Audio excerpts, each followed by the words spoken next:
اور ماں کے قدموں میں لپٹ گئے اور رو کے کہنے لگے جس رب کو میں جنگلوں میں تلاش کرتا ہوں وہ تو رب میری ماں کے پاس ہے۔ تو ماں کی دعاؤں میں اللہ کی رضا ہے، ماں راضی ہو جائے تو سمجھ لو خدا راضی ہے۔ اللہ تعالیٰ جل شانہ نے ارشاد فرمایا وَقَضَىٰ رَبُّكَ أَلَّا تَعْبُدُوا إِلَّا إِيَّاهُ، تیرے رب نے یہ طے کر دیا ہے کہ اس کے علاوہ کسی کی پوجا نہیں کرو گے، وَبِالْوَالِدَيْنِ إِحْسَانًا، اور والدین کے ساتھ اس نے سلوک سے پیش آؤ گے۔ اما یبلغن عندک الکبر احدہما او کلاہما فلا تقل لہما اف ولا تنہرہما، اگر تیرے پاس دو یا دونوں میں سے ایک بڑھاپے کو پہنچ جائیں تو پھر ان کے سامنے تو نے اف بھی نہیں کہنی اور نہ ان کو جھڑکنا ہے اور ان سے نرم لہجے میں بات کرنی ہے۔ جب ماں باپ جوان ہو، بچوں کی ضروریات پوری کر رہے ہیں، ان کے تعلیمی اخراجات اور ان کے معاشی سارے معاملات درست کر رہے ہوں، تو اس وقت تو والدین کی بچے تعظیم کرتے ہی ہیں۔ امتحان اس وقت شروع ہوتا ہے جب ماں باپ بوڑھے ہو جاتے ہیں اور چلنے پھرنے کی سخت بھی نہیں رہتی، صرف سانس کی ایک ڈوری لٹکی رہتی ہے، اور جس طرح بچہ اپنے بدن سے مکھی بھی نہیں اڑا سکتا تھا، اب یہ حالت ماں باپ پر آ گئی اور بچے کی طرح مزاج چڑچڑا ہو گیا۔ زمانے کے حالات بدل گئے لیکن ماں کی پرانی، باپ کی وہ پرانی روش ہے، وہ اسی انداز میں اسی ڈگر میں بات کرتا ہے۔ یہ آزمائش کے دن ہیں، یہ امتحان کے دن ہے، اب دیکھنا ہے والدین کی اس وقت تعظیم کون کرتا ہے۔ فرمایا اما یبلغن عندک الکبر، اگر تیرے پاس وہ بڑھاپے کو پہنچ جائیں، دونوں پہنچ جائیں یا تیری خوش قسمتی کہ دونوں میں سے ایک پہنچ جائیں یا دونوں پہنچ جائیں، تو پھر ان کی تو نے تعظیم کرنی ہے۔ کیا کیسے تعظیم کرنی ہے؟ فلا تقل لہما اف، تو نے ان کو اف بھی نہیں کہنا۔ حضرت امام فخر الدین رازی کے حوالے سے میں آج ہی صبح یا گزشتہ شب اف کی تشریحات دیکھ رہا تھا، انہوں نے 12-13 اقوال بیان کیے ہیں لیکن 2 قول فرماتے ہیں۔ اف یہ ہے کہ انسان کے بدن کے اوپر جو شفاف رہتا ہو، صاف رہتا ہو، مٹی پڑ جائے، ریت کا ذرہ پڑ جائے تو اس کو پھونک مار کے اس کو ہٹاتا ہے، تو وہ پھونک سے جو آواز پیدا ہوتی ہے اس کو عربی میں اف کہتے ہیں۔ تو پھر اف ہر اس چیز کے لیے منقول ہو گیا جو ناپسندیدہ ہے۔ ایک تو قول یہ ہے کہ والدین کے سامنے اس احتیاط سے رہو۔ دوسری بات آپ فرماتے ہیں اف کا مفہوم یہ ہے کہ جب ماں باپ بوڑھے ہو جائیں تو بول و براز چارپائی پہ نکل جاتا ہے اور انسان ان کو اٹھا کے ان کی خدمت کرتا ہے، صفائی کرتا ہے، کپڑے بدلتا ہے۔ انسان کی طبیعت میں جو فطری نفاست ہے اس کے تحت اس کو ماں باپ سے جو مکروہ اور ناپسندیدہ بو آتی ہے اس سے وہ بچنا چاہتا ہے۔ وہ نفرت ماں باپ سے نہیں ہوتی، وہ نفرت اس بدبو سے ہوتی ہے جو ماں باپ کے بدن سے یا چارپائی سے یا کپڑوں سے اٹھ رہی ہے۔ تو بندہ اپنے جو ہے وہ ناک پہ کپڑا رکھ لیتا ہے اس بدبو سے بچنے کے لیے۔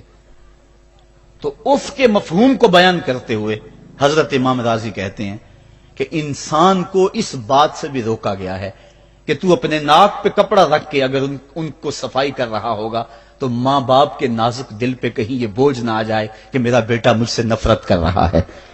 اس لیے والدین کی تعظیم کا عالم یہ ہے کہ تو کھلے ناک سے ان کی خدمت کرے اور وہ بدبو سہتا رہے اور اپنے ناک کے اوپر کپڑا بھی نہ رکھے کہ تیرے ماں اور تیرے باپ کے دل کے اندر اتنا خلال اور ملال بھی پیدا نہ ہو۔ یہ ہے اف کا زمرہ۔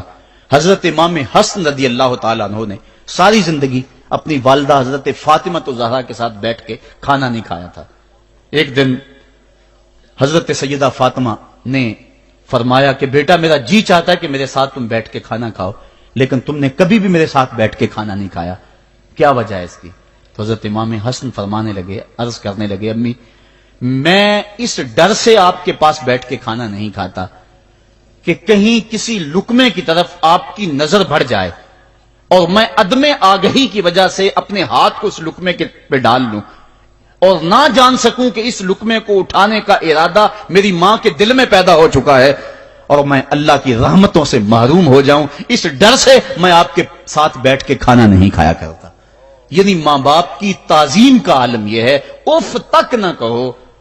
حضرت سعید بن المسیب رضی اللہ تعالی عنہ جلیل القدر تابعی ہیں، وہ فرماتے ہیں کہ والدین کے سامنے بیٹے کی حالت کیا ہونی چاہیے۔ وہ فرماتے ہیں جس طرح بھاگا ہوا غلام پکڑا جائے اور اس کو پکڑ کے جو ہے وہ آقا کے سامنے پیش کر دیا جائے، تو اس بھاگے ہوئے غلام کو پکڑ کے جب آقا کے سامنے پیش کر دیا جائے تو جو حالت اس غلام کی ہوتی ہے، بیٹے کی حالت یہ ماں باپ کے سامنے ہونی چاہیے۔ اب ان بیٹوں کو سوچنا چاہیے جو اپنے ماں باپ کو دقیانوسی کا تانا دیتے ہیں اور سمجھتے ہیں یہ اولڈ فیشن ہے، انہیں کیا پتا زمانہ کہاں چلا گیا ہے، اور ان کے فیشنوں کو مسترد کرتے ہیں۔ علماء نے اس بات کو تفصیل کے ساتھ بیان کیا ہے کہ شریعت کے جو قطعی ضابطے ہیں، ان ضابطوں اور ان قوانین کو اور ان معاملات میں تو والدین کی فرما برداری نہیں ہوگی اللہ کی اگر معصیت ہوتی ہو، لیکن جو معاملے شک والے ہیں وہاں ماں باپ کے قول کو ترجیح دی جائے۔ تو فرمایا ان کے سامنے اف بھی نہیں کہنی، وَقُلْ لَهُمَا قَوْلًا كَرِيمًا، اور ان سے نرم لہجے میں بات کرنی ہے۔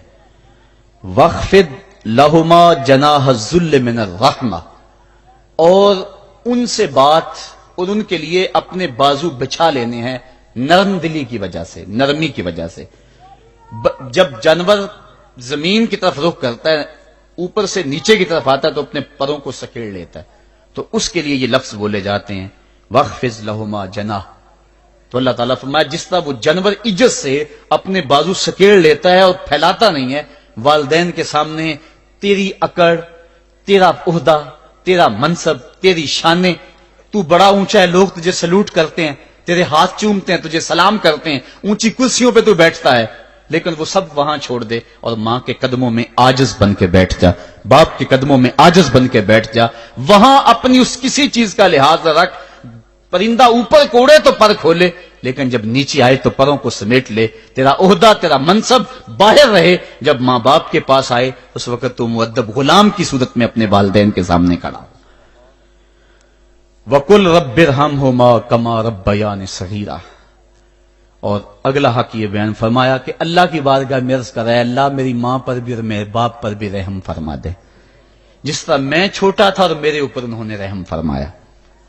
انسان ماں باپ کے حق دے ہی نہیں سکتا، حضور نے ارشاد فرمایا کہ انسان ماں باپ کے حق نہیں ادا کر سکتا الا یہ کہ ان کو غلام پائے اور خرید کر آزاد کر دے، اس کے علاوہ کوئی صورت ایسی نہیں ہے۔ ایک شخص نے حضور کی خدمت میں حاضر ہو کے عرض کیا حضور میں اپنے والدین کی بڑی خدمت کی ہے، اس کو امام حقی نے لکھا ہے، اور جن مراحل سے میں گزرتا رہا ہوں ان مراحل سے میرے ماں باپ گزرے ہیں اور میں نے ان کی خود خدمت کی ہے۔ آج بیٹے بیویوں پہ کام چھوڑ دیتے ہیں کہ بیوی خدمت کرے گی۔ احسان دانش کہتا ہے کہ میں نے اپنی بیوی کو ہاتھ نہیں لگانے دیا، میں نے کہا میرے ماں باپ ہے، یہ خدمت اور کوئی حاصل کیوں کرے، یہ تو میں حاصل کروں گا۔ تو ساری خدمت میں نے خود کی، جس طرح انہوں نے نوالے توڑ توڑ کے میرے منہ میں ڈالے میں نے بھی حضور ایسے کیا، جس طرح میرے لیے میری ماں رات جاگتی رہی میں بھی اپنی ماں کے لیے جاگتا رہا۔ جن جن مراحل سے میرے لیے وہ گزرے تھے اتفاقاً میرے حالات، میرے ماں باپ کے حالات ایسے پیدا ہو گئے کہ میں نے اسی طرح اپنے ماں باپ کی پرورش کی ہے اور میں اپنے ماں باپ کی جو ہے وہ میں نے خدمت کی ہے، تو کیا میں نے اپنی ماں کا اپنے باپ کا حق ادا کر دیا ہے؟ تو حضور نے ارشاد فرمایا تو نے ایسے ہی خدمت کی ہوگی، لیکن جب تیری خدمت تیری ماں کرتی تھی تو ساتھ ساتھ تیری زندگی کی دعائیں مانگتی تھی، اور جب باپ بوڑھا ہو گیا تھا، ماں بوڑھی ہو گئی تھی، آزاد شل ہو گئے تھے، فالج میں مبتلا تھے، تو ان کے لیے زندگی کی دعائیں تو نہیں مانگتا تھا، تو یہ کہتا تھا اللہ انہیں پردہ دے دے۔ تیری ماں نے تو کبھی تیرے لیے پردہ نہیں مانگا تھا، بیٹا لولا ہو، بیٹا لنگڑا ہو، ماں کبھی نہیں کہتی بیٹے کو ڈاکٹر جواب دے دیں، ماں کبھی نہیں کہتی کہ میرے بیٹے کو اللہ پردہ دے دے، ماں یہی کہتی ہے مالک مجھے لے لے، میرے بیٹے کو زندگی دے دے، میں سب کچھ بیچ دیتی ہوں، اپنا زیور بیچ دیتی ہوں، میرے بیٹے کی صحت بچ جائے، میرے بیٹے کی زندگی بچ جائے۔ ماں کی موجودگی میں کوئی کہہ بھی نہیں سکتا، باپ کے لیے تو کہہ دے، ماں کے لیے تو کہہ دے بڑی تکلیف ہے تیرے باپ کو، بڑی تکلیف ہے تیری ماں کو، اللہ کرے اب پردہ ہی عطا کر دے۔ خود نہیں کہتا تو کسی سے یہ سن سکتا ہے بندہ، لیکن ماں سن سکتی ہے کوئی کہے اللہ تیرے بیٹے کو پردہ دے دے؟ تو فرمایا جب وہ تیری خدمت کرتے تھے تو وہ تیری زندگی کی دعائیں مانگتے تھے، اور جب تو خدمت کرتا تھا تیرے دل میں ان کے پردے کی آرزو تھی۔ فرمایا تو جتنی مرضی خدمت کی ہے، ماں کی خدمت کا بدل کیسے ہو سکتا ہے؟ تو ماں باپ کی خدمت انسان کر ہی نہیں سکتا، تو پھر کیا کرے؟ عرض کرے اللہ میں تو خدمت نہیں کر سکتا، تو ان کے اوپر رحم فرما دے۔ ماں باپ کے لیے دعا کرے۔ علماء نے یہاں بیان فرمایا ماں کافر ہو تو پھر بھی دعا کرے، باپ کافر ہو تو پھر بھی دعا کرے۔ مومن ہو تو پھر بھی دعا کرے، گناہگار ہو پھر بھی دعا کرے، نیکوکار ہو پھر بھی دعا کرے، دعا نہ چھوڑے۔ حضرت ابو ہریرہ رضی اللہ تعالیٰ عنہ فرماتے ہیں میری ماں کافرہ تھی اور میں حضور کا غلام، اور ماں ہر وقت اپنی دھن میں اور میں اپنی دھن میں ہوں۔ حضرت ابو ہریرہ کے بھائی کوئی نہیں ہے، باپ فوت ہو گئے ہیں، بہن کوئی نہیں ہے، ابھی شادی بھی نہیں ہوئی، دنیا پہ رشتہ ہی کوئی نہیں سوائے ماں کے، گھر آتے ہیں تو ماں سے بات کرنی ہوتی ہے، جو سن کے آتے ہیں ماں سے وہ دکھ کھولنا ہوتا ہے، بات کرنی ہوتی ہے، حضور کی باتیں سنانی ہوتی ہیں، لیکن ماں ہے اتفاق سے کافرہ ہے، حضور کی بات وہ سننا گوارا نہیں کرتی۔ حضرت ابو ہریرہ کو اور بات آتی کوئی نہیں، وہ تو کرتے ہی حضور کی باتیں۔ ایک دن حضور کی بات چھیڑی، ماں کی زبان سے کوئی جملہ ایسا نکلا جو سخت تھا، گوارا نہ ہوا، چھوڑ دیا گھر کو۔ ماں تیری عظمت کو سلام، لیکن رسول اللہ کے مقابلے میں تیری کوئی شان نہیں ہے۔ گھر سے نکلے، لیکن نکلے تو پاؤں ڈگمگا رہے تھے کہ دنیا پہ ایک ہی رشتہ تھا وہ بھی جاتا رہا۔ چند قدم چلے تو دل میں خیال آیا سارے دکھوں کا جو مداوع کرتا ہے میں اس آقا کی بارگاہ میں یہ دکھڑا کیوں نہ بیان کر دوں۔ دریائے رحمت جوش میں تھا، وہ دلوں کی حالتیں بوجھ لینے والے آقا نے پوچھا ابو ہریرہ کیا ہے؟ عرض کی حضور میری ماں کی ہدایت کے لیے دعا کر دو۔ یہ کہا اور پھوٹ پھوٹ کے رونے لگے۔ حضور نے فوراً ہاتھ اٹھا دیے اور مسلم کے لفظ ہیں اللہ مہد ام ابی ہریرہ تا، ہے اللہ ابو ہریرہ کی ماں کو ہدایت عطا کر دے۔ بس یہ بات سنی حضرت ابو ہریرہ کا چہرہ کھل اٹھا، اپنے گھر کو دوڑ لگا دی۔ کوئی رستے میں ملا، کہا ابو ہریرہ اتنی تیز تو تم کبھی نہیں دوڑتے تھے، آج کیا ہوا؟ اتنی تیز تیز کیوں دوڑ رہے ہو؟ کہا آج ہی تو دیکھنا چاہتا ہوں کہ گھر پہلے میں پہنچتا ہوں یا میرے آقا کی دعا پہلے پہنچتی ہے۔ حضرت ابو ہریرہ فرماتے ہیں جب میں گھر پہنچا تو دروازہ بند تھا، میں نے دستک دی، اندر سے آواز آئی بیٹا ٹھہرو میں آتی ہوں۔ کہا اس لہجے کو جان گیا، اس میں محمد کی بولی بول رہی ہے۔ کہا تھوڑی دیر کے بعد میری ماں آئی، تازہ غسل کی وجہ سے اس کے بالوں سے پانی کے قطرے ٹپک رہے تھے، اور میری ماں زنجیر کھول رہی تھی، اس کے لبوں پہ شہادت کا کلمہ جاری تھا۔ تو والدین کے لیے مغفرت کی دعا کرتے رہیں، والدین کی بخشش کی دعا کرتے رہیں۔ والدین جب دنیا پہ ہوتے ہیں تو اللہ کی رحمت کا گھنا سایہ ہوتے ہیں، لیکن جب دنیا سے چلے جاتے ہیں ان کی قبر سے بھی فیض ملتا ہے اور سکون اور طمانینت ملتی ہے۔ والدین فوت ہو جائیں تو ان کے حق ختم نہیں ہو جاتے، بلکہ حدیث میں آتا ہے 4 حق ایسے ہیں والدین کے جو مرنے کے بعد بھی اولاد کے ذمہ باقی رہتے ہیں۔ الصلاۃ، ان کے اوپر نماز جنازہ پڑھی جائے۔ دوسرا حق الاستغفار لہم، ان کے لیے بخشش کی دعا کرتے رہی جائے، مسلسل دعا کی جائے بخشش کی ان کے لیے۔ اور ایک روایت میں نے پڑھا ہے اگر کوئی بندہ اس کے والدین حالت ناراضگی میں فوت ہو گئے، والدین ناراض تھے، موقع نہ مل سکا منانے کا اور والدین فوت ہو گئے، تو حدیث میں آتا ہے کہ وہ کثرت کے ساتھ، ایک تو اپنی خالہ کے ساتھ، ماں اگر فوت ہوئی ہے تو باپ ہوئی ہے تو باپ کے بھائیوں کے ساتھ اس نے سلوک کرے، باپ خوش ہوگا۔ دوسرا کثرت کے ساتھ اپنے والد کے لیے استغفار، والدہ کے لیے استغفار کرتا رہے۔ جب کثرت سے استغفار ہوتا رہے گا تو اس کے والدین راضی ہوں گے، اللہ اس کے گناہ کو معاف فرما دے گا۔ دوسرا حق والدین کا یہ ہے استغفار لہم، ان کے لیے بخشش کی دعا کی جائے، حدیث میں آتے ہیں۔ تیسرا حق بر الاصدقاء، ماں کی سہیلیوں، بہنوں اور رشتہ داروں کے ساتھ، اور باپ کے دوستوں، بھائیوں اور رشتہ داروں کے ساتھ اس نے سلوک کیا جائے۔ اور چوتھا حق انجاز الوعد، وعدوں کو پورا کرنا، یعنی ماں نے یا باپ نے جو وعدے کیے ہوئے تھے، مسجد سے کوئی وعدہ تھا، مدرسے سے وعدہ تھا، کسی فلاحی تنظیم سے وعدہ تھا، کسی غریب سے اعانت کا وعدہ تھا، یا ان کا معمول تھا اعانت کرنے کا، تو جو ان کے معمولات ہیں اچھائی کے ان کو جاری رکھا جائے اور اس سلسلے کو باقی رکھا جائے۔ تو یہ 4 حق ایسے ہیں جو والدین کے مرنے کے بعد بھی اولاد کے ذمہ باقی رہتے ہیں۔ والدین اللہ کی بہت بڑی نعمت ہیں، جب یہ سایہ سر سے اٹھ جاتا ہے تو پھر پتہ چلتا ہے کتنا گھنا سایہ تھا۔ صاحبو، جن کے والدین زندہ ہیں وہ ان کی زندگی کو غنیمت سمجھے، اور جن کے والدین کا گھنا سایہ ان کے سر سے اٹھ گیا ہے وہ ان کے لیے استغفار اور کثرت دعا سے ان کی رضا حاصل کرنے کی کوشش کریں۔ اللہ تعالیٰ نے والدین کی رضا میں ہی اپنی رضا کو چھپا کے رکھا ہوا ہے، اور یہ والدین اتنا بڑا سرمایہ ہے۔ میں آپ حیثیت کیا رکھتے ہیں؟ خود امام الانبیاء صلی اللہ علیہ وآلہ وسلم نے والدین کی آرزو کی ہے۔ حدیث میں آتا ہے، امام سیوطی نے اس کو الحابل الفتاوی میں لکھا ہے، امام حیثمی نے بھی اس کو کنز الامال میں لکھا ہے۔ ایک دن حضور نماز عشاء پڑھانے آئے نماز عشاء پڑھانے کے لیے مصلی پہ کھڑے ہوئے، تا حد نظر صحابہ تھے، حضور کو دیکھ کر ادب سے کھڑے ہو گئے، بس آنکھیں چھلکنے لگی۔ پھر حضور نے روتے روتے کہا، لو ادرکت والدی او احدہما، کاش آج میرے ماں باپ زندہ ہوتے یا ان میں سے کوئی ایک ہی زندہ ہوتا۔ انسان نے دکھوں کی زندگی گزاری ہو، بعد میں اللہ خوشحالیاں دے دے، تو انسان آرزو کرتا ہے کہ کاش آج میرے ماں باپ زندہ ہوتے، میرے دکھوں بڑا دور دیکھا تھا، آج سر پہ عزتوں کی سجی ہوئی دستار بھی دیکھتے، میری غربت دیکھی تھی، دولت کی ریل پیل بھی دیکھتے، میرے گھر میں پریشانیاں دیکھی تھی، میرے گھر کے آنگن میں محبتوں کے کھلے ہوئے گلاب بھی دیکھتے۔ آرزو کرتا ہے، تمنا کرتا ہے۔ اللہ کے حبیب صلی اللہ علیہ وسلم کے والد اس وقت انتقال کر گئے تھے جب حضور شکم مادر میں تھے، والدہ اس وقت انتقال کر گئی جب عمر 6 سال تھی۔ ابوا کی ریت کے ٹیلے ہیں، مدینہ المنورہ سے واپسی ہے، حضرت آمنہ، حضرت ام ایمن اور حضور، 3 نفوس پہ مشتمل یہ قافلہ ہے، 2 اونٹ ہیں۔ حضرت آمنہ کو بخار ہو گیا، جان گئی کہ یہ میرا بخار جان لیوا ثابت ہوگا، ام ایمن کو بلایا، حضور کا ہاتھ پکڑ کے ان کے ہاتھ میں دیتے ہوئے کہا، ام ایمن میرے اس بیٹے کو بحفاظت امیر قریش عبد المطلب تک پہنچا دینا۔ اور پھر اپنے بیٹے کو پاس بٹھایا، سر پہ ہاتھ رکھا، پیار کرنا چاہا اور کوئی باتیں کرنا چاہیں، لیکن ضبط کے سارے پیمانے ٹوٹ گئے، آنکھوں سے آنسو نکلنے لگے۔ بیوہ ماں نے جب اپنے در یتیم کے سر پہ ہاتھ رکھا تو پھر عرب کی ریت کے ذرے بھی رونے لگے۔ سیدہ آمنہ نے روتے ہوئے چند جملے کہے جو ابن حشام نے محفوظ کیے، کہا بیٹا ہر نئی چیز نے پرانی ہو جانا ہے اور ہر باقی نے فنا ہو جانا ہے، میں بھی جا رہی ہوں، بذکری باک، لیکن میرا ذکر نہیں مٹے گا، وولدت طہرا، اس لیے کہ تیرے جیسا پاکیزہ بیٹا چھوڑ کے جا رہی۔